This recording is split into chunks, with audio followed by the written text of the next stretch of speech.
আরে বন্ধু নেপাল, অনেকদিন পরে দেখা, এখন তো ভুলে গেছিস, লাগে বড় একা। মেয়ে নিয়ে ঘুরছো তুমি, টাইম সবাইকে দাও না। আমি নয় তুমি বদলে গেছো, কিন্তু সত্যি কথা বলতে চাও না। অনেক তো ছন্দ হয়েছে, মুখ গোমড়া করে কোথাতে ফিরছিস?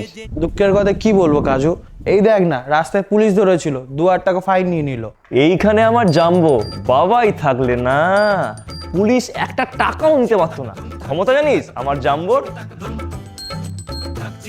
আরে নেপাল, পকেটে ওটা কি? আরে পুলিশ ধরার আগে তোর বৌদি আর আমি রেস্টুরেন্টে খেতে গেছিলাম, খাবারটা পুরো বাজে, টাকাও নষ্ট খাবারও নষ্ট। এইখানে আমার জাম্বো বাবাই থাকলে না, কত রেস্টুরেন্টের সাথে পরিচয়, গেলে স্পেশাল করে খাবার বানিয়ে দেয়, এমনি এমনি এত নাম ডাক। আব্বা শুনো তো মনে হচ্ছে বেশ পাওয়ারফুল লোক। আরে বাড়ি যাবি তো আমার সাথে চল, বেকার হেঁটে যেতে হবে না। আরে না ভাই তুই যা, আমার এখানে একটা জমির কাজ আছে। এইখানে আমার জাম্বো বাবাই থাকলে না।